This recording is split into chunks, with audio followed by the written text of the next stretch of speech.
மனசுல கிறிஸ்து பிறப்பதற்கு இடம் கொடுத்தீங்கன்னு சொன்னா நமக்கு ஒவ்வொரு நாளும் கிறிஸ்துமஸ் தான். ஆமென். இந்த பூமியில சமாதானத்தை கொடுக்கதான் ரட்சகர் பிறந்தார். அல்லேலூயா. நீங்க தேவனோடு இருந்தீங்கன்னா உங்களுக்கு அனுகூலமான வாசல்களை கட்ட திறப்பார். அவரோட சமாதானமா இருக்க வேண்டும் என்று தேவன் விரும்புகிறார். கரங்களை உயர்த்தி ஒரு அல்லேலூயா சொல்லுங்களேன். அல்லேலூயா. கர்த்தர் நல்லவர். எல்லாரும் என்னோடு சேர்ந்து வேத புத்தகத்தை திருப்பிக் கொள்ளுங்கள். லூக்கா எழுதின சுவிசேஷ புஸ்தகம் 2வது அதிகாரம். நாம் இன்னைக்கு வாசித்த வேத பகுதியிலிருந்து சில வசனங்களை நாம் தியானிக்க போகிறோம். லூக்கா 2வது அதிகாரம் அதனுடைய 10 முதல் 14 வசனங்களை நாம் வாசிக்க கேட்கலாம். புதிய ஏற்பாட்டிலே 79வது பக்கத்தில் இருக்கிறது. லூக்கா 2வது அதிகாரம் 10 முதல் 14 வசனங்கள். தேவதூதன் அவர்களை நோக்கி பயப்படாதிருங்கள், இதோ எல்லா ஜனத்துக்கும் மிகுந்த சந்தோஷத்தை உண்டாக்கும் நற்செய்தியை உங்களுக்கு அறிவிக்கிறேன். இன்று கர்த்தராகிய கிறிஸ்து என்னும் இரட்சகர் உங்களுக்கு தாவீதின் ஊரிலே பிறந்திருக்கிறார். பிள்ளையை துணிகளில் சுற்றி முன்னணியில் கிடைத்திருக்க காண்பீர்கள். இதுவே உங்களுக்கு அடையாளம் என்றார். அந்த க்ஷணமே பரமசேனையின் திரள் அந்த தூதனுடனே தோன்றி உன்னதத்தில் இருக்கிற தேவனுக்கு மகிமையும் பூமியிலே சமாதானமும் மனுஷர் மேல் பிரியமும் உண்டாவதாக என்று சொல்லி தேவனை துதித்தார்கள். அல்லேலூயா. கரங்களை அசைத்து ஒரு அல்லேலூயா சொல்லுங்க. அல்லேலூயா. எல்லா கையை தட்டி ஒரு அல்லேலூயா சொல்லுங்களேன்.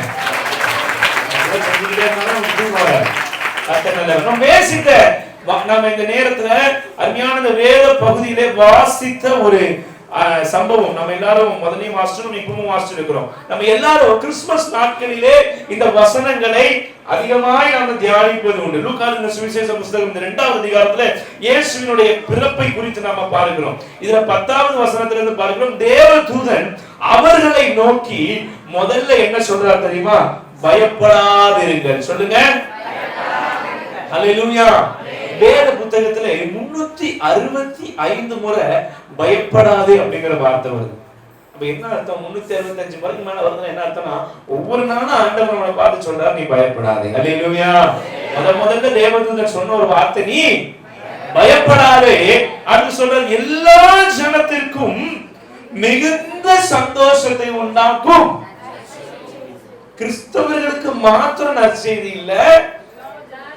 ஆமா, நாங்க இருக்கிற எங்க வீட்டு தெருவுல 1ஆம் தேதி ஆரம்பிச்ச உடனே எங்க வீட்டுக்கு ஆப்போசிட்ல இருக்கிற ஒரு இந்து குடும்பத்துல ஸ்டார் மாட்டிட்டாங்க. சீரியல் லைட்லாம் போட்டு ஸ்டார் மாட்டிட்டாங்க. நாங்க ஊழியத்தை முடிச்சுட்டு நானும் என் மனைவியும் ஒரு 3-4 நாள் கழிச்சு நாங்க ஊருக்கு நாங்க வாரோம். எங்க அம்மா ஒரே சண்டை. என்ன சண்டைன்னா ஸ்டார் போடணும். அவங்க இயேசுவே யாரும் தெரியாது, அவங்க வீட்டுல என்ன போட்டாங்க? ஸ்டார் போடணும். நான் ஊழியத்துல கொஞ்சம் இந்த மாசம் ரொம்ப பிஸியா இருந்ததுனால அதை வாங்கிட்டு கொண்டு வந்து மாற்றுறதுக்கு நேரம் இல்லை. கூட ஊழியம் பண்ற தம்பி மாற்ற சொல்லணும், அவங்களும் ஒரு பக்கம் ஊழியம் செஞ்சுட்டு இருக்கனால நேரமே இல்லை. ஆனா நான் போயிட்டு ஒரு 2 நாள் கழிச்சு மறுபடியும் வீட்டுக்கு வருவேன். அங்க ஊழியத்துக்கு போயிட்டு வரோம், ஸ்டார் போடணும். நான் சின்ன வயசுல எங்க அம்மா கிட்ட ஸ்டார் போடணும்னு கேட்டு சண்டை போட்டு அழுதேன். இப்போ எங்க அம்மா என்கிட்ட கேட்டு நினைச்சாங்க. ஆமா, ஏன்னா அவங்களும் இயேசுவே ஏற்றுக்கொள்ளதான் அவங்க என்ன போட்டாங்க? ஸ்டார் போட்டாங்க. நம்ம வீட்டுல நினைச்சல கிறிஸ்துமஸ் வந்து தெரிய வேண்டாமா? எல்லாரும் அது இன்னொரு வார்த்தை சொன்னாங்க. தெருல எல்லாரும் கேட்குறாங்க, நீங்க கிறிஸ்தவங்க தானே ஸ்டார் போடலையான்னு சொல்லி. அப்போ கிறிஸ்து பிறந்த ஒரு நற்செய்தி கிறிஸ்தவர்களுக்கு மாத்திரம் இல்ல, எல்லா ஜனத்துக்கும் நீண்ட சந்தோஷத்தை உண்டாக்குது. அல்லேலூயா. அதனாலதான் பாத்தீங்கன்னா எல்லா கடைகளும் என்ன போடுறாங்க? ஸ்டார் போட்டு சீரியல் லைட் போட்டு பொங்கல்னு சொல்லிட்டு எல்லா கடைகளிலும் டெக்கரேட் பண்றாங்களோ இல்லையோ, தீபாவளின்னு சொல்லி எல்லா கடைகளிலும் டெக்கரேட் பண்றாங்களோ இல்லையோ, கிறிஸ்துமஸ்க்கு எல்லா இடங்களிலும் என்ன செய்றாங்க? டெக்கரேஷன் பண்ணி அந்த கிறிஸ்துவின் பிறப்பை எல்லா இடங்களிலும் பிரசித்திப்படுத்துகிறார்கள். அல்லேலூயா. அல்லேலூயா. கிறிஸ்து இந்த நாட்கள்ல பிறந்ததை எல்லா ஜனங்களுக்கும் ஒரு மகிழ்ச்சி. ஆமென். அது அவங்க எந்த மதத்தை சேர்ந்தவர்களா இருந்தாலும் கிறிஸ்துவின் பிறப்பு எல்லா ஜனத்துக்கும் மிகுந்த சந்தோஷத்தை உண்டாக்குது. அல்லேலூயா. அந்த வசனம் அடுத்து சொல்லி பாருங்க, இன்று கர்த்தராகிய கிறிஸ்து என்னும் இரட்சகர். இயேசு யாரா? அவர் இரட்சகர். சொல்லுங்க, அவர் யாரு? இரட்சகர். ரட்சிப்பு அப்படின்னா என்னன்னா, ஒரு சூழ்நிலையில் இருக்கிற ஒரு ஜனங்களை விடுவிக்க ஆள் இல்லாத போது தேவன் ஒரு இரட்சகரை அனுப்புகிறார். உங்களுக்கு உதாரணத்துக்கு சொல்லணும்னா, இஸ்ரவேல் ஜனங்களை வழி நடத்த தேவன் மோசேங்கிற ஒரு இரட்சகனை என்ன செஞ்சாரு? மோசேங்கிற இரட்சகன் மூலமா இஸ்ரவேல் ஜனங்கள் வழி நடத்தப்பட்டு அவர்கள் கானானுக்குள்ள போறதுக்கு சில வேலைகளை செய்வதற்கு ஆண்டவர் மோசே ஒரு இரட்சகனை உருவாக்கினார். அல்லேலூயா. அப்ப இங்க கிறிஸ்து என்னும் ரட்சகர் உங்களுக்காக எங்க பிறந்திருக்கிறாரு? தாவீதின் ஊரிலே பிறந்திருக்கிறார். அப்போ கிறிஸ்து பிறந்ததனுடைய நோக்கம் ஜனங்களை ரட்சிப்பதற்காக. உங்களுக்கு புரியுற மாதிரி சொல்றேன், கிறிஸ்து பிறந்ததின் நோக்கம் ஜனங்களை விடுதலையாக்குவதற்காக. அல்லேலூயா. பாவத்தில் இருக்கிற ஜனங்க, தேவனுக்கு பிரியமில்லாத காரியங்களை செய்கிற ஜனங்க, வியாதியோடு இருக்கிறவங்க, கஷ்டத்தோடு இருக்கிறவங்க, தேவைகளோடு இருக்கிற ஜனங்களை ரட்சிக்கும்படியாக கிறிஸ்து பிறந்தார். அல்லேலூயா, அல்லேலூயா. அடுத்த வசனம் சொல்லுகிறது பாருங்க, பிள்ளையை துணிகளில் சுற்றி முன்னணியிலே கிடத்தி இருக்க காண்பீர்கள், இது உங்களுக்கு அடையாளம் என்றார். அதுக்கு அடுத்த வசனம் சொல்லுகிறது, அந்த சனமே பரம சேனையின் திரள் அந்த தூதனுடனே தோன்றி. எல்லாரும் சேர்ந்து இப்ப 14வது வசனத்தை வாசிக்க போகிறோம். உன்னதத்தில் இருக்கிற தேவனுக்கு மகிமையும் பூமியிலே சமாதானமும் மனுஷர் மேல் பிரியமும் உண்டாவதாக என்று சொல்லி தேவனை, உன்னதத்தில் இருக்கிற தேவனுக்கு மகிமை, இந்த பூமியில சமாதானத்தை கொடுக்கதான் ரட்சகர் பிறந்தார். அல்லேலூயா. அவர் ரட்சகர் என்று வேதம் சொல்லுகிறது. பாருங்க, யோவான் எழுதின சுவிசேஷ புத்தகம் 4வது அதிகாரம் அதனுடைய 42வது வசனத்தை வாசிச்சீங்கன்னா, ஜனங்கள் சமாரிய ஸ்திரியை பார்த்து ஒரு காரியத்தை சொல்றாங்க. யோவான் 4:42, அந்த ஸ்திரியை நோக்கி, உன் சொல்லை நிமித்தம் அல்ல, அவருடைய உபதேசத்தை நாங்களே கேட்டு. ஜனங்கள் சொல்றாங்க, அவர் மெய்யாகிய என்னவா? கிறிஸ்துவாகிய. அப்ப இயேசு இந்த இடத்துல எப்படி குறிப்பிடப்படுகிறார்? அவர் உலகத்தின் ரட்சகர். அல்லேலூயா. ஏதோ ஒரு கூட்டத்துக்கு, ஏதோ பெத்லகேமுக்கு, தாவீதின் ஊருக்கு மாத்திரம் இயேசு ரட்சகர் இல்ல. வேதம் சொல்லுகிறது அவர் உலகத்தின் ரட்சகர். அல்லேலூயா. அதனால வேதம் சொல்லு, உலகத்தின் பாவத்தை சுமந்து தீர்க்கிற தேவ ஆட்டுக்குட்டி அவர். அல்லேலூயா.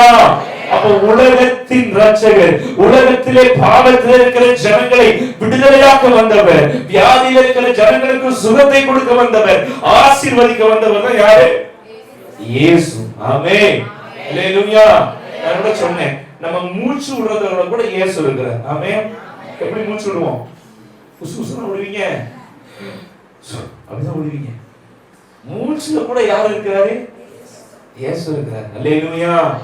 ஏன்னா அவர் ரட்சகர். அல்லேலூயா.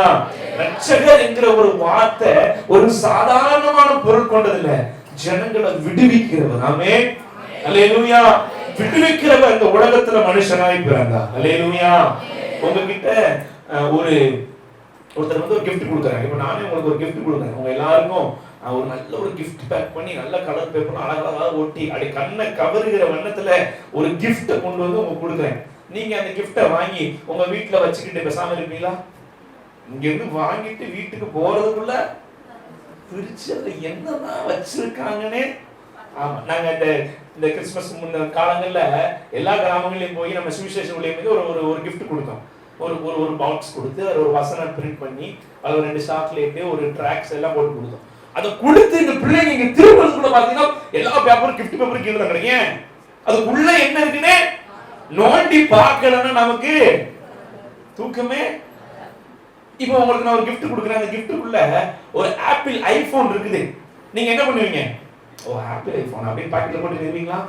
முதல்ல அதை எடுத்து என்ன அழகா இருக்குது என்ன செய்வோம்? அதை என்ன செய்வோம்? சார்ஜியா போடுவீங்க. ஆமா, முதல்ல எடுத்து ஒரு செல்ஃபிய எடுத்து பார்த்து அதுல ஒரு இன்ஸ்ட்ரக்ஷன் புக் கொடுத்திருப்பாங்க. அதை எடுத்து வாசிச்சு இந்த போனை எப்படி யூஸ் பண்ணணும், இது எல்லா போனோட விலை கூடின போன் ஆச்சு, இதுக்கு என்னெல்லாம் இதை எப்படி பயன்படுத்தணும்னு யூடியூப்ல போய் ரிவ்யூலாம் பார்த்து அதை எவ்வளவு தூரம் சந்தோஷப்படுவாமே. அந்த போனை தூக்கி அவ்வளவு 50,000 1 லட்சம் ரூபாய் கொடுத்து வாங்குற அந்த போனை தூக்கி சும்மா உங்க வீட்டுல உங்க பிள்ளைகளை விளையாட கொடுத்துருவீங்களா? அவ்வளவு பத்திரமா வைப்போம். எதை பத்திரமா வைக்கிறோமோ இல்லையோ அந்த போனை ஒவ்வொரு நாளும் அது புதுசா வச்சு. யாராவது உங்க போனை பழசா உடைச்சு வச்சிருக்கீங்களா? சிலர் வந்து தெரியாம விழுந்துருக்கலாம். ஆனா மற்றபடி எல்லாருடைய போன் எப்படிதான் இருக்கும்? ஒரு பொருளை வாங்கும் பொழுது கூட, ஒரு கிஃப்ட் வாங்கும் பொழுது கூட அதை மிகவும் பத்திரமாக பாதுகாத்துக் கொள்ளவும், அதை எப்படி பராமரிக்கணும், அதை எப்படி நம்ம யூஸ் பண்ணணுங்கிற எல்லா காரியமும் நமக்கு தெரிகிறது. ஆனால் பிதா ஒரே பேரான குமாரனை இந்த உலகத்துல நமக்கு கிஃப்டா கொடுத்துட்டாரு. இந்த கிஃப்ட் ஆகிய ஜீசஸ, இந்த பரிசாகிய இயேசுவை நாம எப்படி வச்சிருக்கிறோம்? ஞாயிற்றுக்கிழமை ஆனா சர்ச்சுக்கு போய்க்கலாம், பைபிள் தானே. அது இந்த வாரம் சண்டே சர்ச்சு முடிஞ்சு போய் வைக்கிற இடத்துல கரெக்டா இருக்கும். அடுத்த வாரம் கரெக்டா நினைச்சுக்கலாம், போன்ல தான் பைபிள் இருக்குல்ல படிச்சுக்கலாம் அப்படின்னு அதை அங்கேயே வச்சிருக்கோம். சிலரு இந்த கிறிஸ்துமஸ் வந்தாச்சு இல்ல, நியூ இயர்க்கு முடிஞ்சா வரும், வராட்டி இருக்கிறது ஒன்றும் பிரச்சனை இல்லை, ஏசப்பா கோபப்பட மாட்டார், அவர் அன்புள்ள தெய்வன்ட்டு அடுத்த கிறிஸ்துமஸ் தான் வருவாங்க. அப்போ ஒரு பரிசு, உலக பிரகாரமான ஒரு பரிசை நாம் பெற்றுக்கொள்ளும் பொழுது அது அவ்வளவு ஆவல் இருக்குது. ஆனா தேவன் இயேசுவையே நமக்காக இந்த உலகத்துல மனிதனாய் அவர் கொடுத்தார். அந்த இயேசுவாகிய கிஃப்ட நம்ம எப்படி பயன்படுத்துகிறோம்? அந்த இயேசுவாகிய கிஃப்ட், அந்த பரிசை நம்ம எப்படி உபயோகப்படுத்தி நம்முடைய வாழ்க்கையில அந்த இயேசுவை நம்ம எப்படி வைத்திருக்கிறோம் என்பதுதான் இன்னைக்கு ரொம்ப முக்கியம். அல்லேலூயா. கிறிஸ்துமஸ் சொன்ன உடனே ஜாலியா செலிப்ரேட் பண்ணி போறோம், வருஷம் அதான் செய்யறோம். ஆனா ஒவ்வொரு வருடம் கிறிஸ்துமஸ்லயும் நாம ஒரு தீர்மானம் எடுத்து, இந்த இயேசு என்னுடைய உள்ளத்துல பிறந்திருக்கிறாரா, இந்த இரட்சகர் என்னுடைய வாழ்க்கையில நான் அவரை எப்படி வைத்திருக்கிறேன் என்பது ரொம்ப முக்கியம். ஒரு போனை கூட அவ்வளவு பாதுகாக்கிற நாம, நமக்காக ஜீவனையே கொடுத்த தேவனை நம்ம எப்படி வைத்திருக்கிறோம்? அதைத்தான் இன்னைக்கு நம்ம தியானிக்க போகிறோம். அதுதான் நம்ம இன்னைக்கு தியானிக்க போகிறோம். ஏன்னா இயேசு நம்மளை அவ்வளவா நேசிக்கிறார். ஆமென். அல்லேலூயா. பாருங்க, இந்த வசனம் சொல்லுகிறது, இந்த லூக்கா எழுதின சுவிசேஷ புத்தகம் 12:14ல பூமியில என்னத்தை கொடுக்கிறாரா? சமாதானத்தை கொடுக்கிறார். நம்மை சமாதானம் உள்ளவர்களாய் நடத்த, நம் வாழ ஆண்டவர் விரும்புகிறார். நம்ம சமாதானத்தோடு இருக்கணும்னு சொல்லி ஆண்டவர் விரும்புகிறார். ஏன்னா அவர் நம்ம மேல ரொம்ப அன்பு வச்சிருக்கிறார். அல்லேலூயா. பாருங்க, ஒரே ஒரு வசனத்தை வாசிக்கலாம். எபேசியர் 3வது அதிகாரத்துக்கு நேரா உங்க வேத புத்தகத்தை திருப்பிக் கொள்ளுங்க. எபேசியர் 3வது அதிகாரம் அதனுடைய 18-19 வசனங்களை வாசிக்கலாம். எபேசியர் 3:18-19. சகல பரிசுத்தவான்களோடு கூட கிறிஸ்துவினுடைய அன்பின் அகலமும் நீளமும் ஆழமும் உயரமும் இன்னதென்று உணர்ந்து அறிவிக்கட்டான அந்த அன்பை அறிந்து கொள்ள வல்லவர்களாகவும் தேவனுடைய சகல பரிபூரணத்தினாலும் நிறையப்படவும் அவர் தமது மகிமையினுடைய ஐஸ்வர்யத்தின்படியே உங்களுக்கு அனுக்கிரகம் பண்ண வேண்டும் என்று. பாருங்க, ஆண்டவர் இங்க சொல்ற ஒரு காரியம் பவுல் எபேசு சபைக்கு எழுதும் போது சொல்றாரு, சகல பரிசுத்தவான்களோடும் கிறிஸ்துவினுடைய அவருடைய அன்பு எப்படிப்பட்டதா இருக்குதான்? அகலமும் நீளமும் ஆழமும் உயரமும் என்னதென்று உணர்ந்து. பாருங்க, கிறிஸ்துவினுடைய அன்பு நம்ம மேல இருக்கிறதுனாலதான், பிதா நம்ம மேல அன்பு கூர்ந்ததுனாலதான் ஒரே பேராகிய குமாரன் அனுப்பினார். அல்லேலூயா. இன்னைக்கு உங்க பிள்ளைகளை கொஞ்ச நேரம் வெளியே அனுப்புறதுக்கு கூட நிறைய தாய்மார்கள் அனுப்ப மாட்டாங்க. ஏன்? அது எங்கேயாவது கீழே விழுந்துருச்சுன்னா, சர்ச்சுக்கு போனா ஒழுங்கா வீட்டுக்கு வரணும், கூப்பிட விட்டுரும் உடனே. ஏன்? பிள்ளைகள் மேல ஒரு அக்கறை நமக்கு உண்டு எப்பவுமே. அந்த பிள்ளைகளையே கவனித்துக் கொண்டிருப்போம். சிறு பிள்ளைகள் தான், அந்த பிள்ளை எங்க போகுது, எங்க ஏறுது, குதிக்குதா, தாவுதா, கீழே விழுதா, அதை கவனித்துக் கொண்டே இருப்போம். பிதா தம்முடைய ஒரே பேரான குமாரனை அனுப்பினார். அல்லேலூயா. ஏன்னா அந்த கிறிஸ்துவினுடைய அன்பு எப்படிப்பட்டதா இருக்குதா? அது அகலமா இருக்குது, அது நீளமா இருக்குது, அது ஆழமா இருக்குது, அது உயரமா இருக்குது. அல்லேலூயா. தேவன் அன்பாகவே இருக்கிறார் யோவான்ல நம்ம வாசிக்கிறோம். தேவ பிள்ளைகளே, அந்த ஆண்டவர் நம்ம மேல அன்பா இருக்கிறார். அல்லேலூயா. நான் ஒரு இந்து குடும்பத்தில இருந்து ரட்சிக்கப்பட்டவங்க.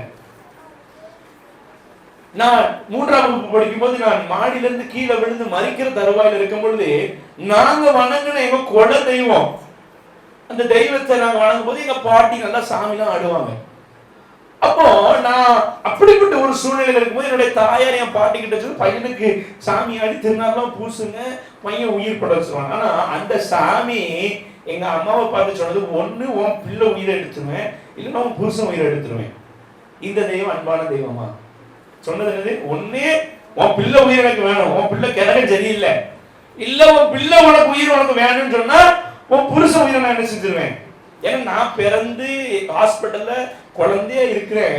எங்க அப்பா எங்களை ஹாஸ்பிட்டல் குழந்தை பிறந்துட்டு பார்க்க வரும்போது, அவங்க பஸ்ல இருந்து பஸ் ஸ்டாண்ட்ல இறங்கும் போது, பஸ் ஸ்டாண்ட்ல இருந்து கீழே விழுந்து கண்ணாடிலாம் நொறுக்கி அடிபட்டு, எங்க அம்மா ஒரு பெட்ல, என்னை ஒரு பெட்ல, எங்க அப்பா ஒரு பெட்ல. அதான் சொல்லுவாங்க, பிறக்கும் போதே கொள்ள நினைச்சவங்க. பாருங்க, குலதெய்வம் சொல்ற தெய்வம் என் மேல அன்பா இல்லாம என் உயிரை கேட்டுச்சு. ஆனா யாருனே தெரியாத ஒரு ரட்சகன் என் வாழ்க்கையில எனக்கு உயிரை கொடுத்தாரு. அல்லேலூயா. அதுதான் கிறிஸ்துவினுடைய அன்பு. இன்னைக்கு நீங்க ரட்சிக்கப்பட்டு இந்த சபையில வந்திருக்கலாம். ஒருவேளை நீங்க இன்னைக்கு தான் புதுசா இந்த சர்ச்சுக்கு வந்திருக்கலாம். கிறிஸ்துவினுடைய அன்பு உங்களை ஏவுகிறது. அல்லேலூயா, அல்லேலூயா. நான் சொன்னேன் எல்லாருக்கிட்டையும் நான் சாட்சி சொன்னேன். எத்தனையோ பேருக்கு இந்த உலகத்துல கொரோனா வைரஸ் எனக்கு அறிமுகமானவங்க, என் கூட க்ளோஸா இருக்கிறவங்க, என் சொந்தக்காரங்க யாருக்குமே வைரஸ் இல்லை. ஏன்? கிறிஸ்துவினுடைய அன்பு நம்மளை பாதுகாக்கிறது. அல்லேலூயா. அதனால அந்த வசனம் சொல்லுது, அந்த கிறிஸ்துவின் அன்பு எப்படிப்பட்டதா இருக்குன்னா அது அகலமும், அது எப்படிப்பட்டதா இருக்குது? நீளமா இருக்குது. அடுத்து எப்படி இருக்குன்னா ஆழமா இருக்குது, உயரமா இருக்குது. அல்லேலூயா.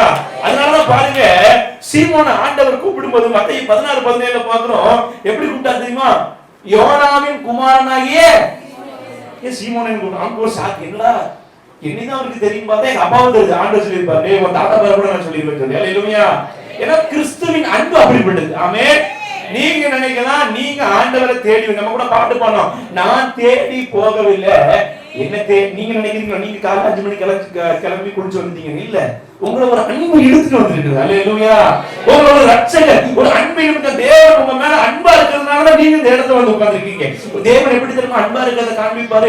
உங்க வாழ்க்கையில ஒரு சூழ்நிலையில நீங்க கஷ்டப்படும் போது, ஒரு தேவையோடு இருக்கும் போது, ஒரு பிரச்சனை வழியா போகும்போது அவர் உங்களுக்கு உதவி செய்து அவருடைய அன்பை காண்பித்து நம்ம அவர் பக்கமா இருப்பார். இந்த உலகத்திலேயே ஆண்டவர் தம்முடைய அன்பை வெளிப்படுத்துற விதத்துல எந்த மனுஷனும் வெளிப்படுத்தி இருக்க மாட்டான். எப்படின்னு சொன்னா நம்முடைய ஒரே பேரான குமாரை நமக்கு கொடுத்தது மட்டும் இல்ல, அவருடைய ஜீவனையே சிலுவையில் ஒப்பு கொடுத்தார். அல்லேலூயா. அதுதான் கிறிஸ்துவின் அன்பு. இயேசு பிறந்ததே மரிப்பதற்காக. எந்த குழந்தையாவது உலகத்துல பிறந்துட்டா நீ மரிக்கிறதுக்கு தான் பிறந்து சொல்ல முடியுமா? ஆனா இயேசு கிறிஸ்து உலகத்துல பிறந்ததே அவர் மரிப்பதற்காக.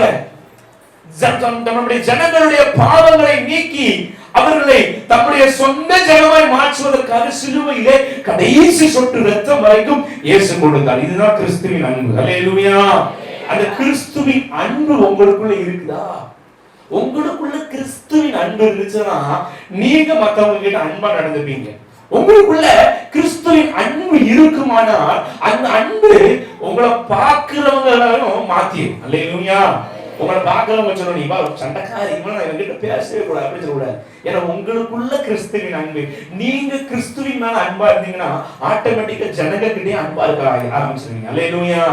அதனாலதான் அந்த அன்பு எப்படிப்பட்டதா இருக்குது? ஆழமா இருக்குது, அகலமா இருக்குது.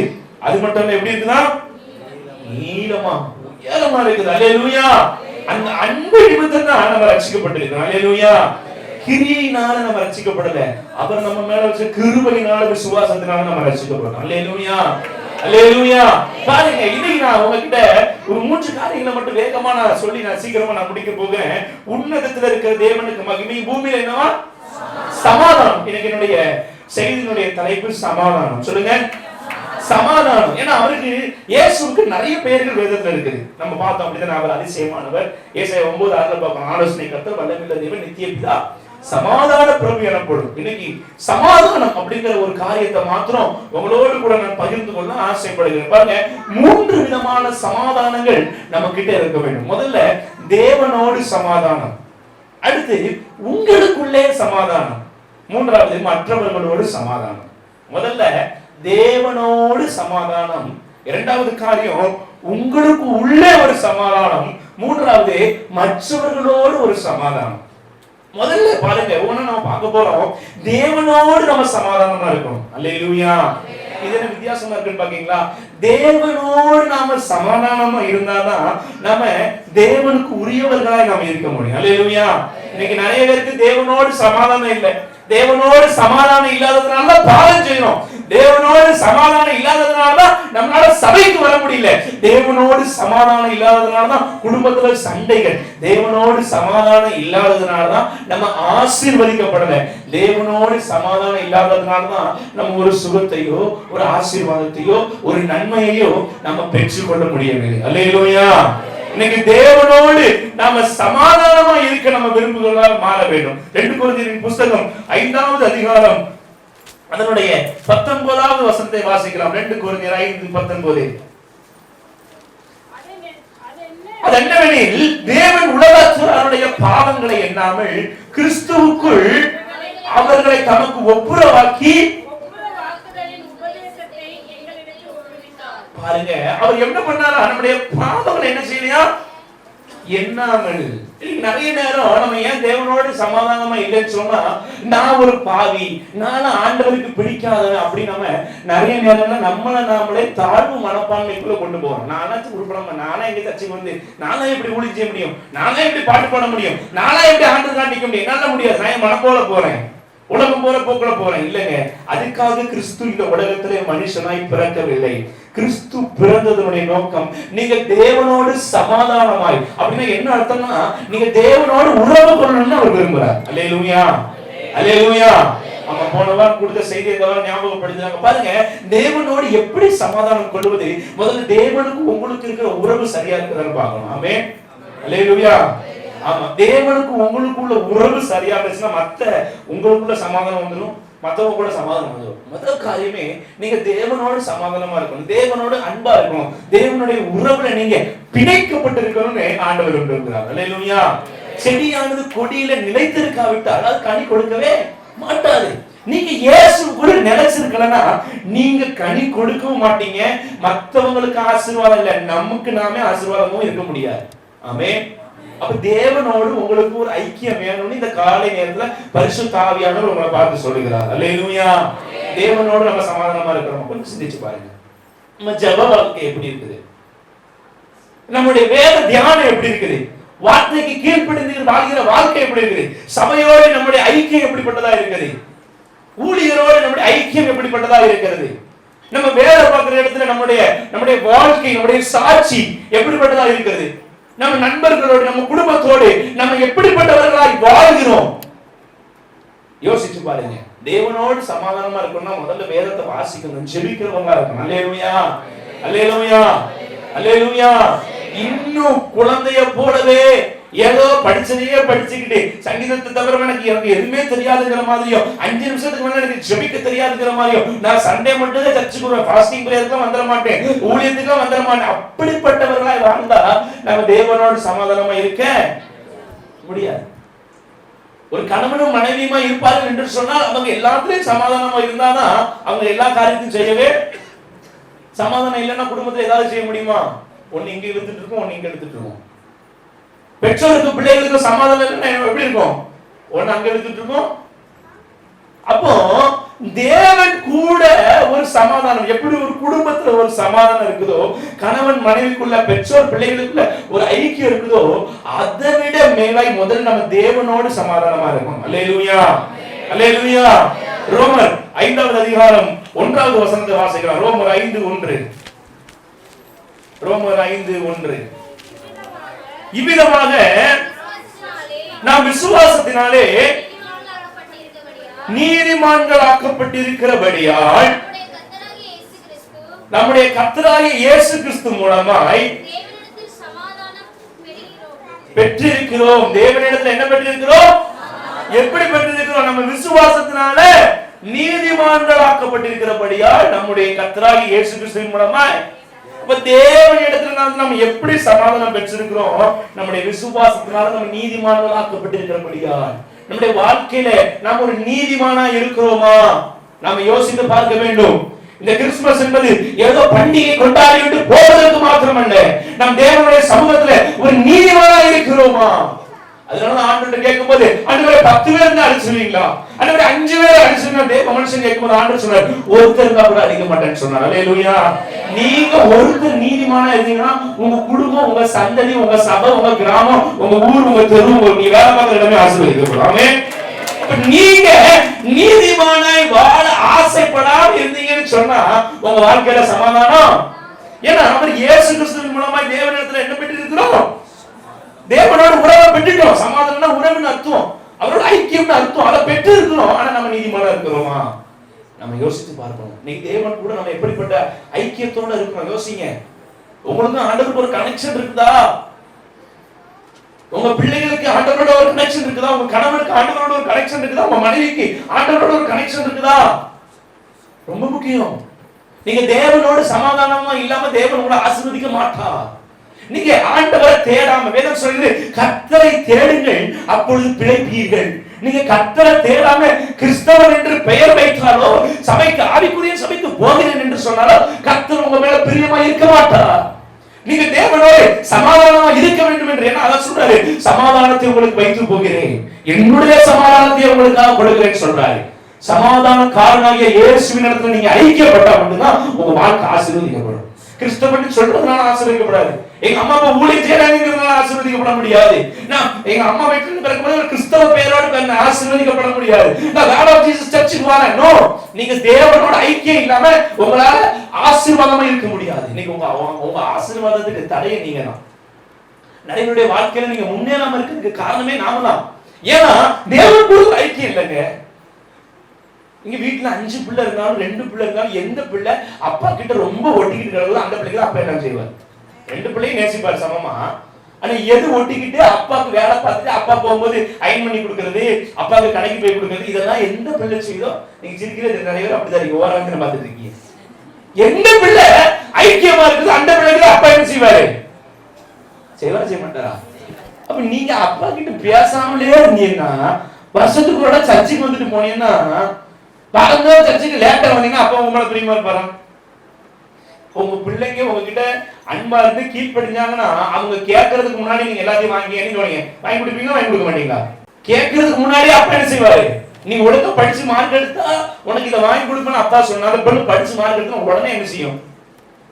நம்ம அதுக்கு முன்னாடி வாங்கி கொடுங்க. ஏன்னா நம்ம வாக்கு கொடுத்துருக்கோம், நம்ம பிள்ளை நம்மளே கேவலப்படுத்திட்டு சொல்லி நம்ம முன்னாடி போய் நினைச்சிருவோம். அப்ப தேவன்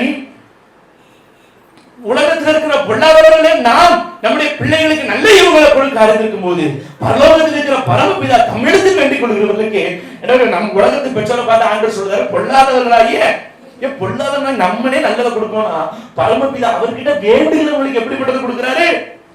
நன்மையானவைகளை கொடுக்கிறார். நன்மையானவர்களை கொடுக்கிறார்.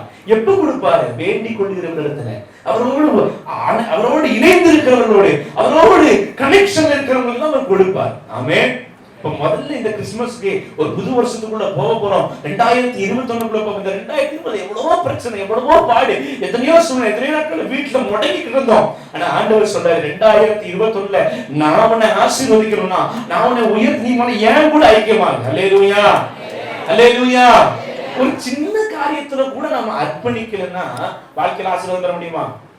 எங்க இயேசு உலகத்துல பிறக்க போறான்னு சொன்ன உடனே அந்த நாட்டுல இருந்த எல்லா ஸ்திரீகளுக்கும் ஒரு ஆசை, வாலிப பிள்ளை இருக்கும், இயேசு என் வயித்துல பிறக்கக்கூடாதா? 2 பிள்ளை வச்சிருக்கிறவங்களுக்கும் ஆசை, இயேசு என் வயித்துல. இப்படி எல்லாரும் ஆசைப்பட்டு இருக்காங்க. அதுக்கு மரியாதைக்கு இயேசு பிறக்கணுங்கிற ஆசை இல்ல.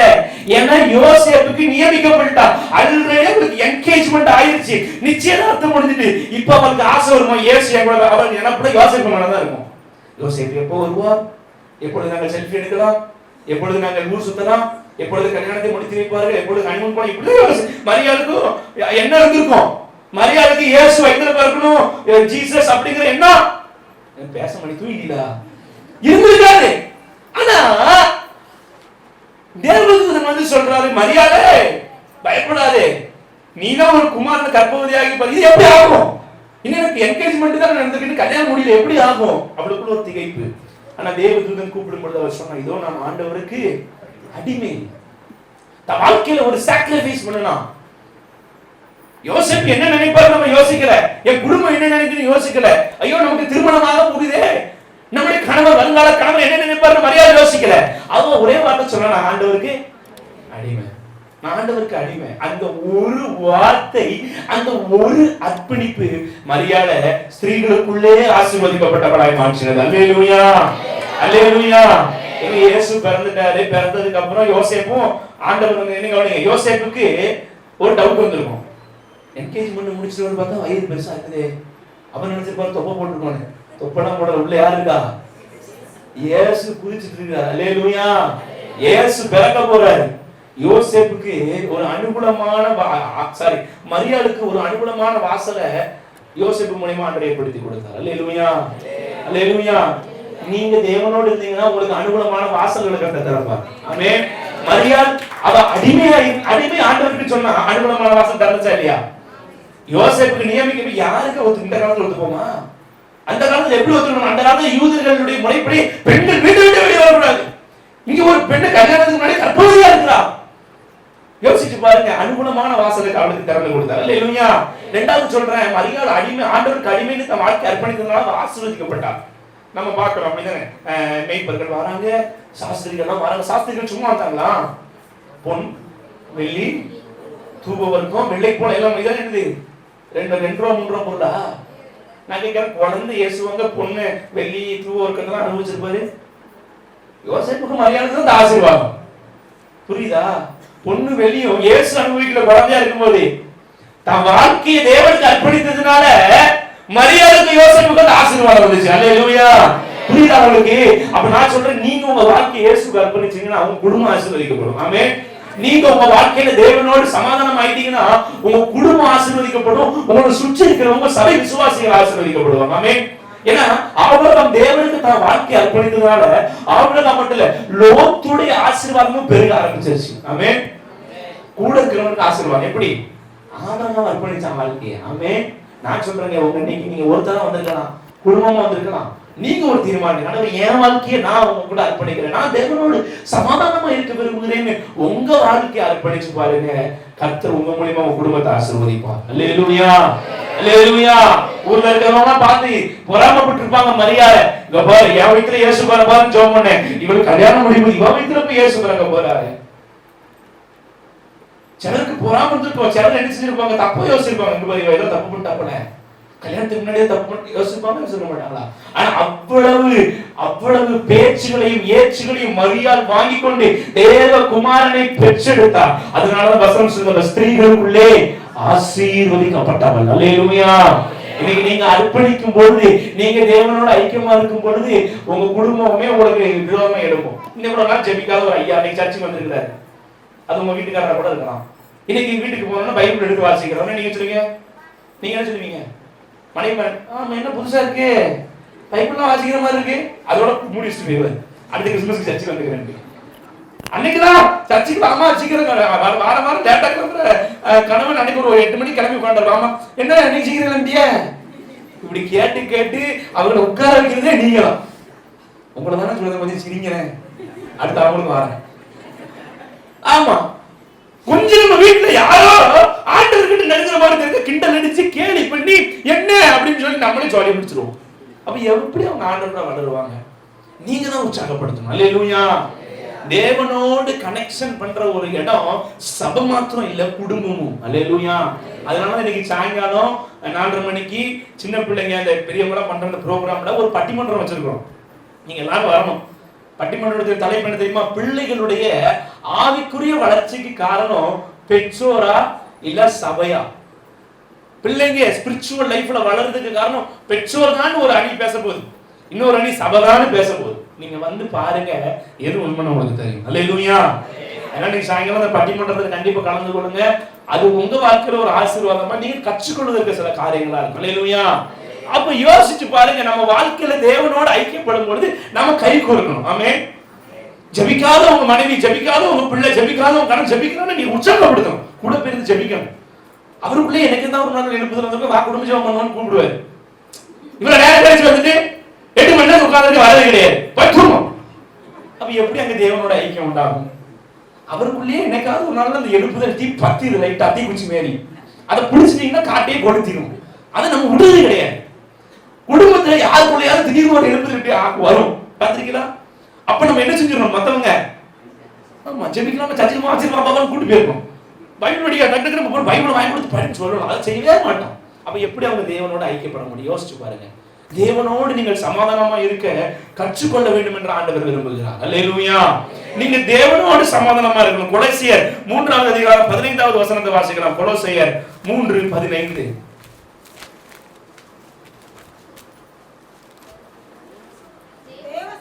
தேவ சமாதானம் உங்கள் இருதயங்களில் ஆள கடவுதே, இதற்கென்றே நீங்கள் ஒரே சரீரமாய் அழைக்கப்பட்டவர்களாய் இருக்கிறீர்கள், நன்றி அறிதல் உள்ளவர்களாயும். தேவ சமாதானம் எப்படிப்பட்டதா இருக்குதா? நம்ம இருதயத்தை ஆளணும். தேவன் உங்க இருதயத்துக்குள்ள பிறக்கணும், அதுதான் அர்த்தம். இன்னைக்கு கிறிஸ்து உங்க உள்ளத்துக்குள்ள பிறக்கிறதுதான் உண்மையான கிறிஸ்துமஸ். எத்தனை பேர் உள்ளத்துக்குள்ள இயேசு இருக்கிறார்? உங்க உள்ளத்துக்குள்ள கசப்பும் வைராக்கியமும் பொறாமையும் தேவையில்லாத சிந்தனைகளும் இருக்கும் என்று சொன்னார், மாம்சீகமான வாழ்க்கை இருக்கும் என்று சொன்னார். கிறிஸ்துவ உள்ளத்துக்குள்ள பிறக்க முடியாது. தேவ சமாதானம் ஒரு இருதயங்கள் இருக்கிறது வசனம் ஏன் தெரியுமா சொல்லுதுங்க? நீங்க அந்த தேவனோடு இணையணும்னு சொல்லி. ரெண்டாவது சொன்னேன், உங்களுக்குள்ள ஒரு சமாதானம் இருக்கணும். அல்லேலூயா. நீங்க தேவனோடு சமாதானம் ஆயிட்டீங்கன்னா நல்லா கவனிங்க, உங்களுக்குள்ள ஒரு ஆட்டோமேட்டிக்கா ஒரு சமாதானம் வந்துடும். நிறைய பேர் வாழ்க்கையில மனசை போட்டு குழப்பி, நான் இப்படி ஆயிருக்கணும், என் பிள்ளைகள் இப்படி ஆயிடுவாங்களோ, என் வேலை எனக்கு போயிருமோ, என் குடும்பத்துல இது மாறாதோன்னு நமக்குள்ளேயே சமாதானம் இல்லாமல் கலங்கி கொண்டிருக்கிறீர்கள் என்று பரிசுத்த ஆவியானவர் இந்த காலை வேளையில் சொல்றார். உங்களுக்குள்ள எப்படிப்பட்ட காரியம் இருந்தாலும், மத்தேயு 11வது அதிகாரத்துல நம்ம வாசிக்கிறோம் 28வது வசனத்துல, வருத்தப்பட்டு பாரம் சுமக்கிறவர்களே நீங்கள் எல்லோரும் என்னிடத்திலே வாருங்கள், நான் உங்களுக்கு இளைப்பாறுதல் தருவேன் என்று ஆண்டவர் என்ன செய்யறாரு? இந்த காலை வேளையில் உங்களை பார்த்து சொல்றாரு. பாருங்க எப்படி தருவானா, நான் சாந்தமும் மனத்தாழ்மையுமா இருக்கிறேன், என் நுகத்தை உங்கள் மேல் ஏற்றுக்கொண்டு என்னிடத்துல கற்றுக்கொள்ளுங்கள், அப்பொழுது உங்கள் ஆத்துமாக்களுக்கு. அப்ப உங்களுக்குள்ள ஒரு இளைப்பாறுதல், ஒரு சமாதானம் வரணும்னா தேவனை போல நீங்களும் சாந்தமும் மனத்தாழ்மையுமா இருக்கணும். அல்லேலூயா. நம்ம சாந்த சொர்பி நம்மளை பார்த்து சொல்ல முடியும். புதிய இடத்துக்கு போனா அப்படி அமைதியா இருக்கும். நம்மளை பாக்குறவங்க நம்பிடுவாங்க, ரொம்ப நல்லவங்க. ஆனா வீட்டுக்குள்ள போய் பார்த்தாதான் தெரியும் இந்த அக்கா யாருன்னு சொல்லி. நம்ம சாந்தமா இருக்கிறோமா? ஆண்டவர் சொல்றாரு, என்கிட்ட கற்றுக்கொள், எப்படி சமாதானமா வாழணும், எப்படி இளைப்பாறுதலா வாழணும், நீ என்கிட்ட கற்றுக்கொள்ள ஆண்டவர் சொல்றார். நான் உனக்கு கற்று தருகிறேன் ஆண்டவர் சொல்றார். தேவனை போல சமாதானமா நம்ம இருக்கணும். எப்படி? அவருடைய நுகத்தை நம்ம மேல ஏற்றுக்கொள்ளும் பொழுது நாம சமாதானம் உள்ளவர்களா இருக்கிறோம் வேதம் சொல்கிறது. வருத்தப்பட்டு பாரம் சுமக்கிறவர்களே, ஆசி பைபிளில் சொல்லப்பட்டிருக்கு, பெருஞ்சுமை சுமக்கிறவர்களே நீங்கள் என்கிட்ட வாங்க, நான் உங்களுக்கு என்ன செய்வேன். அப்ப நான் சொன்ன பாத்தீங்கன்னா, முதல்ல தேவனோட சமாதானம் ஆயிட்டீங்கன்னா நீங்க ஆட்டோமேட்டிக்கா ஆண்டுகிட்ட வந்துடுவீங்க. ரெண்டாவது உங்களுக்குள்ள சமாதானம். அப்ப வாழ்க்கையில முக்கியமான ஒரு காரியம், நல்ல கவனிங்க தேவ பிள்ளைகளே, தேவனோட சமாதானமா இருக்கணும். ஆமே, அது இருந்துச்சுன்னா நமக்குள்ள.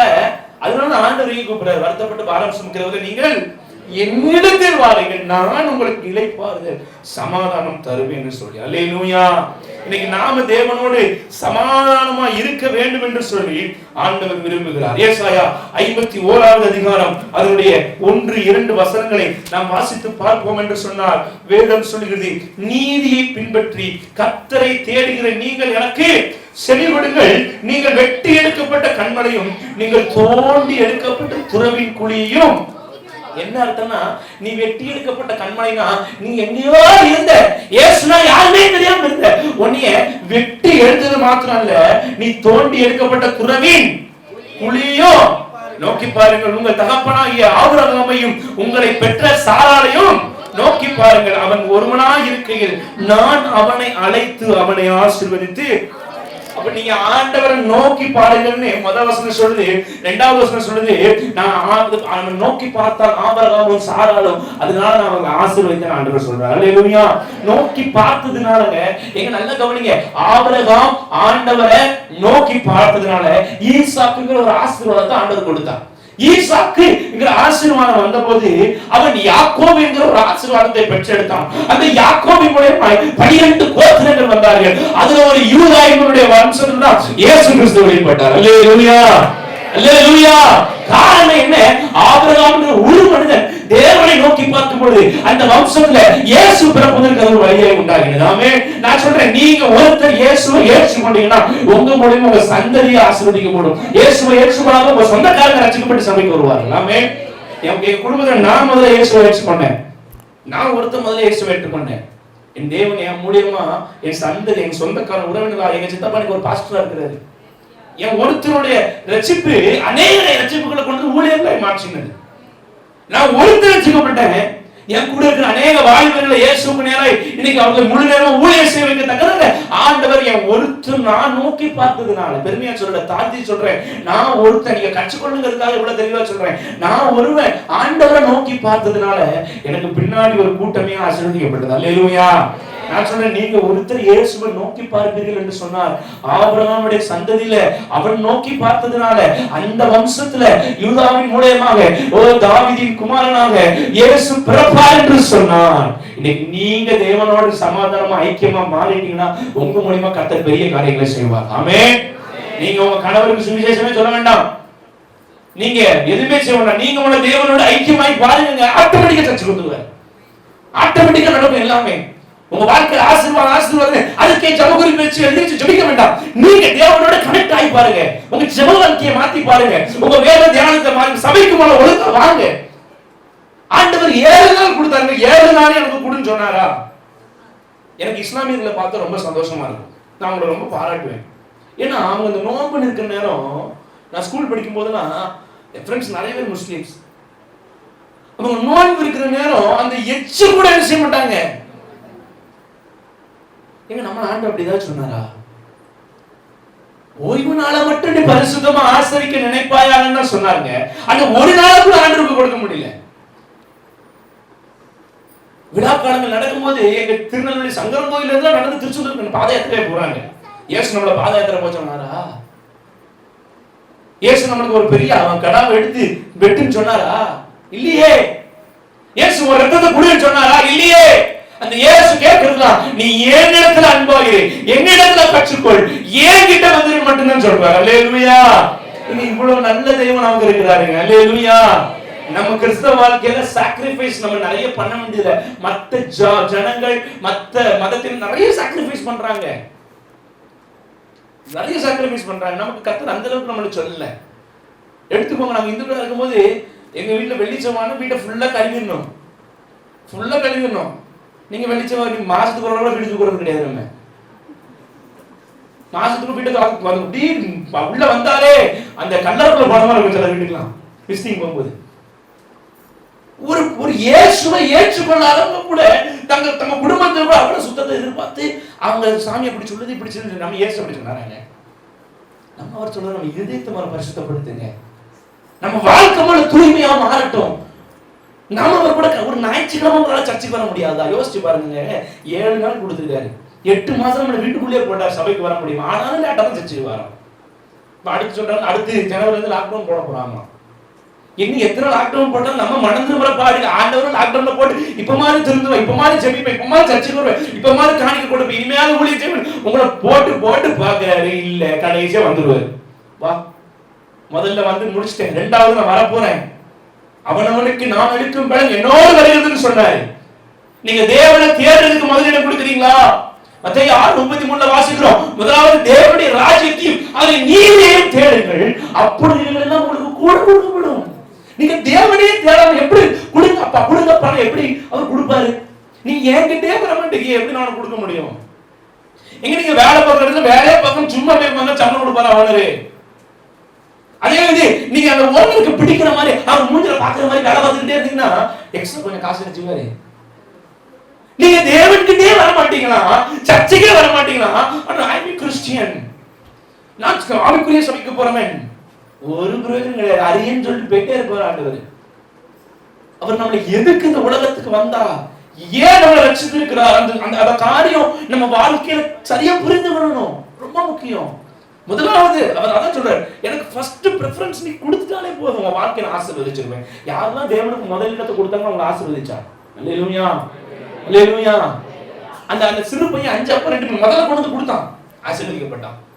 அது 7 விதவை ஒரு கொஞ்சம் ஆவதா இருக்கு, சாப்பிட்டு தானே அந்த பிள்ளை செத்து நினைக்கிறேன், முதல்ல கொண்டு வந்து இயேசுவுக்கு கொடுத்தான். எலியாவுக்கு கொடுத்தவன ஆண்டவர் ஆசீர்வதிச்சார். நீங்க முதல்ல ஆண்டவருக்கு கொடுக்குறீங்களா? முதல்ல உங்க நேரத்தை கொடுக்குறீங்களா? உங்க வாழ்க்கையில ஞாயிற்றுக்கிழமை ஒரு நாள் ஆண்டவருக்கு கொடுக்குறீங்களா? சிலர் காலையில சாயங்காலம் வேலைக்கு போயிடும், ஞாயிற்றுக்கிழமை ஒரு நாள் இயேசுக்காக கொடுங்க. 6 நாள் நமக்காக வேலை பார்க்கிறோம், அவர் ஒரு நாள் கேட்கிறாரு, அது தேவனுக்காக நம்ம கொடுக்க முடியாதா? அர்ப்பணிச்சு பாருங்க, ஆசீர்வதிக்க முடியும். ஆமென். மரியாதை அர்ப்பணிச்சதுனால ஆசீர்வதிக்கப்பட்டார். இதோ நான் ஆண்டவருக்கு அடிமைன்னு சொன்னா வாழ்க்கை ஆசீர்வதிக்கப்பட்டுச்சு. அல்லேலூயா. இன்னைக்கு நீங்க உங்க வாழ்க்கை அர்ப்பணிச்சீங்கன்னா ஆண்டவர் உங்களை ஆசீர்வதிப்பார். ஏசாயா 40வது அதிகாரம் அதனுடைய 1வது வசனம் சொல்லுகிறது, என் ஜனத்தை ஆற்றுங்கள் தேற்றுங்கள், எருசலேமுடன் பட்சமாய் பேசி அதன் போர் முடிந்தது என்றும் அதன் அக்கிரமம் நிவிர்த்தியாயிற்று என்றும் அது தன் சகல பாவங்களின் நிமித்தமும் கர்த்தரின் கையில் இரட்டிப்பாய் அடைந்து தீர்ந்தது என்றும் அதற்கு கூறுங்கள் என்று உங்கள் தேவன். இங்க ஏசாயால 66 அதிகாரம் இருக்குது. இந்த ஏசாயா 66 அதிகாரம் வேத புத்தகத்தினுடைய 66 புத்தகங்களுக்கு ஒப்பனையாக சொல்லப்படுகிறது. பாருங்க, பழைய ஏற்பாட்டுல 39 புத்தகம், புதிய ஏற்பாட்டுல 27 புத்தகம். மத்தேயு 1வது அதிகாரத்திலிருந்து பார்க்கிறோம். இயேசுவினுடைய பிறப்பை பார்க்க, அவர் பிறந்ததுக்கு அப்புறம் எப்படி நன்மை நடக்குது. ஏசாயா 39 அதிகாரம் முடிஞ்சு 40வது அதிகாரம் தொடங்கவும் ஆண்டவர் சொல்றாரு, என் ஜனத்தை, அதுக்கு முன்னாடி வரைக்கும் பிரச்சனை, போர், பல காரியங்கள் நடந்துச்சு. 39 அதிகாரங்கள்ல பல சூழ்நிலைகள். ஆனா 40வது அதிகாரம் முதல் வசனத்தை ஆண்டவர் சொல்றாரு, என் ஜனத்தை ஆட்சிகள் தேர்ச்சிங்க. அல்லேலூயா, அல்லேலூயா. பாருங்க, ஏன்னா எருசலேமுடைய பட்சமாய் பேசி அது போர் முடிஞ்சிருச்சு. உங்க வாழ்க்கையில இந்த பிரச்சனைகளை ஆண்டவர் முடிவுக்கு கொண்டு வர போறாரு. உங்க வாழ்க்கையில இருக்கிற சூழ்நிலைகளை ஆண்டவர் முடிவுக்கு கொண்டு வர போறாரு. உங்களை ஆசீர்வதிக்க விரும்புறாரு. அதனால சொல்றாரு 40வது அதிகாரம் ஆரம்பிக்கும் பொழுது, என் ஜனத்தை ஆட்சிகள். அல்லேலூயா.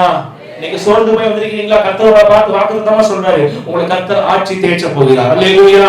இந்த கிறிஸ்துமஸ் நாளிலே கர்த்தர் உங்களுக்கு வாக்குத்தத்தமாய் சொல்லுகிறார், உங்களை நான் ஆட்ச போகிறேன், உங்களை தேய்ச்சி அரவணைத்து வைத்துக் கொள்ள போகிறேன். அல்லேலூயா. நிறைய பேர் கலங்கி சூழ்நிலை மாறி போய் வந்திருக்கிறீங்க. நிறைய பேரோட எண்ணம், ஐயோ இந்த கிறிஸ்துமஸ்க்கு என் பிள்ளைக்கு ஒரு புது ட்ரெஸ் கூட வாங்கி கொடுக்க முடியலையே அப்படின்னு சில தகப்பன்மார்கள், தாய்மார்கள் இந்த இடத்துல வந்திருக்கிறீர்கள். கர்த்தர் சொல்றாரு, இன்னைக்கு உன் சூழ்நிலை எப்படி இருந்தாலும் அந்த போர் முடிவுக்கு வர போகிறது. கஷ்டம் என்கிற போர் முடிவுக்கு வரப்போகிறது. வியாதி என்கிற போர் முடிவுக்கு வருகிறது. தரித்திரம் என்கிற போர் முடிவுக்கு வருகிறது. உன் வாழ்க்கையில இல்லைங்கிற காரியம் ஒரு முடிவுக்கு வரப்போகிறது. கரங்களை தட்டி கர்த்தரை மகிமைப்படுத்துங்க. அல்லேலூயா. உங்களை கர்த்தர் ஆட்சி தேய்ச்ச விரும்புகிறார். இந்த வருஷம் ஆரம்பத்துல இருந்து நிறைய பேருக்கு பிசினஸ் லாஸ், தொழில நஷ்டம், ஐயோ பிள்ளைகளுக்கு ஃபீஸ் கட்ட முடியல, இந்த காரியத்தை செய்யல, ஒரு வாடகை கூட கொடுக்க முடியல. கர்த்தர் சொல்றாங்க, அந்த போர் முடிவுக்கு வருகிறது. ஆமென். உங்களை கர்த்தர் ஆட்சி தேய்ச்சி ஒரு புதிய வருஷத்துக்குள்ள கர்த்தர் கொண்டு போக போகிறார். நீங்க நினைக்கலாம், இன்னொரு வைரஸ் வருது என்னெல்லாமோ சொல்றாங்க, எப்படி இருக்கும்போது இல்லங்க, அவரை நம்புற பிள்ளைகளுக்கு ஒண்ணு வராது. ஆமென். அல்லேலூயா. அவரை நம்புற பிள்ளைகளை கர்த்தர் ஒரு சேரமானது அவர் பாதுகாப்பார். ஏன்னா உங்களை 2021 கர்த்தர் ஆட்சி தேய்ச்ச விரும்புகிறார். அவர் உங்களை ஆட்சி தேய்ச்சவனா நீங்க அவரோடு சமாதானம் பண்ணாதீங்க. அல்லேலூயா. நீங்க தேவனோடு மட்டும் சமாதானம் ஆவீங்கன்னு சொன்னா கர்த்தர் உங்களை ஆட்சி தேய்ச்சி அரவணைப்பார். ஆமென். அல்லேலூயா. இயேசு பிறந்தது எதற்காக?